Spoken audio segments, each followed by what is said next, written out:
आज हम लोग डिस्कस करने वाले हैं टैक्स लायबिलिटी कैसे फाइंड आउट करते हैं इनकम टैक्स में, और वो भी दोनों मेथड से। ओल्ड टैक्स रिजीम है और न्यू टैक्स रिजीम है। मतलब जो पुरानी टैक्स सिस्टम थी उसके हिसाब से कैसे टैक्स कैलकुलेट करते हैं। क्यों सर पुरानी सिस्टम? क्योंकि वही सिस्टम अभी भी कंटिन्यू अवेलेबल है हमारे लिए। न्यू टैक्स रिजीम भी है, तो इनकम टैक्स वालों ने आपके लिए ऑप्शन रखे हैं कि old tax regime, new tax regime, जो चाहे वो आप ऑप्शन सिलेक्ट कर सकते हो।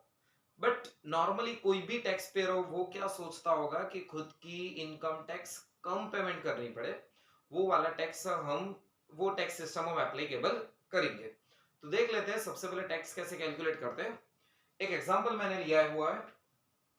मिस्टर राम है, 45 ईयर की एज है, his net income under a regular tax regime is rupees 16,50,000। Ram करके एक इंसान है जिसकी ओल्ड टैक्स रिजीम, जो अंदर पुरानी टैक्स सिस्टम है उसके हिसाब से टैक्स इनकम कितनी है? 16,50,000। होता क्या था कि जो पुरानी टैक्स जो सिस्टम थी ना, उसमें gross total income find out करके उसमें से डिडक्ट किया जाता था। क्या डिडक्ट किया जाता था? तो क्या अलग अलग डिडक्शंस हमारे पास अवेलेबल है। एटीसी है, एटी सीसीडी है, eighty triple C, eighty D, eighty double D, eighty E, eighty double E, eighty G, सारे डिडक्शन हमको माइनस मिलते थे। देन आफ्टर जो इनकम आती थी ना उसको हम टैक्सेबल इनकम बोलते थे, नेट इनकम। तो हमारे पास नेट इनकम है 16,50,000। It is calculated after claiming the deduction. That means already deduction लिया हुआ है। स्टैंडर्ड डिडक्शन 50,000 माइनस कर चुके हम लोग। एटीसी 1,50,000 लिया हुआ है, एटीडी 20,000। इतना हम लोगों ने माइनस करके हमारी इनकम क्या रखी है? 16,50,000। तो पुरानी सिस्टम तो यही बोलता है कि डिडक्शन सारे माइनस कर दो, फिर जो इनकम रहे उसके ऊपर टैक्स कैलकुलेट करो। तो ओल्ड टैक्स रिजीम में हमारे लिए नेट इनकम हो गई 16,50,000 जो ऑलरेडी प्रोवाइड की है। तो टैक्स कैसे कैलकुलेट होगा? सिंपल, अप टू 2,50,000 कोई टैक्स नहीं लगेगा, नहीं। 2,50,000 टू 5 लाख 5% टैक्स लगेगा। दैट मींस इन दोनों के बीच का डिफरेंस होता है 2.5 लाख रुपए। तो 2,50,000 के 5% 12,500। 5 लाख टू 10 लाख अगर इनकम जा रही है तो 20% लगेगा टैक्स। तो इन दोनों का डिफरेंस हो रहा है 5 लाख और उसके 20% 1 लाख।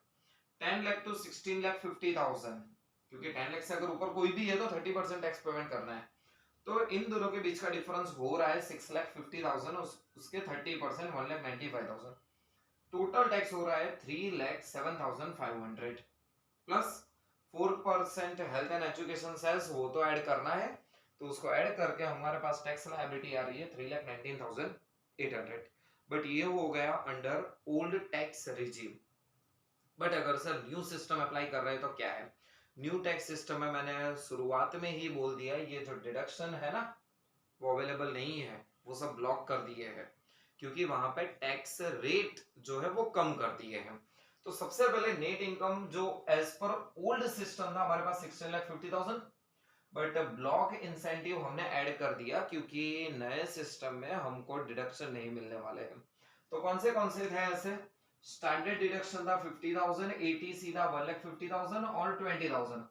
तो 50,000, 150 और 20,000, 2,20,000 ऐड कर दिया। तो हमारे पास नेट इनकम हो गई 18,70,000 as per new tax regime. अब न्यू टैक्स रिजिम में टैक्स रेट कम है, स्लैब भी डिफरेंस है।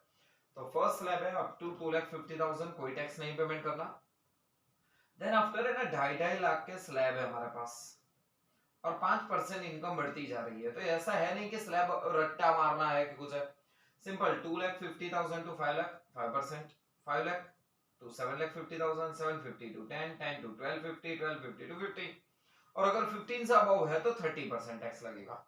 तो सिंपल हर एक में टैक्स मैंने फाइंड आउट करके रखा है। 2,50,000 से 5 लाख, इन दोनों का डिफरेंस 2.5 लाख होता है। 2.5 लाख के 5% 12,500। सबके डिफरेंस तो 2.5 लाख ही होंगे, तो 10% 25,000। 2.5 लाख के 15% 37,500। 2.5 लाख के 20% 50,000। 2.5 लाख के 25% 62,500। बट 15 लाख से ज्यादा है, 18,70,000 तक जा रहा है, तो उसके 30%। तो 15 लाख टू 18,70,000, तो 3,70,000 रहे, तो 3,70,000 के 30%, तो 1,11,000। तो यहाँ पे हो रहा है 2,98,500।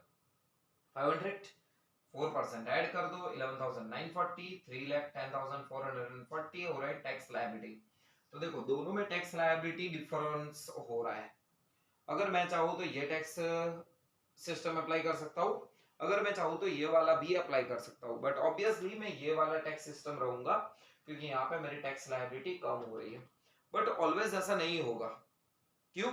क्योंकि यहाँ पे डिपेंड्स करता है कि आपकी इनकम कितनी है, देन आफ्टर आपने कौन से डिडक्शंस अवेलेबल है आपके पास, क्योंकि यहाँ पे डिडक्शंस भी मिलते हैं। तो कभी कुछ डिडक्शन एक्स्ट्रा है अपने पास अवेलेबल है तो ऑब्वियसली ये वाला बेटर रहेगा, क्योंकि इसमें डिडक्शन माइनस करने के बाद जो इनकम रहेगी, इनकम कम रहेगी बट यहाँ पे टैक्स रेट ज्यादा है।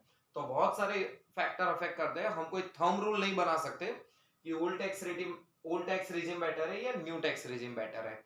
तो अपने पास तो सिंपल सा फंड है, कैलकुलेट कर लो और फाइंड आउट कर लो। तो यहाँ पे ऑब्वियसली मिस्टर राम जो होगा वो हमारे पास न्यू टैक्स रिजिम के सिस्टम को फॉलो करेगा।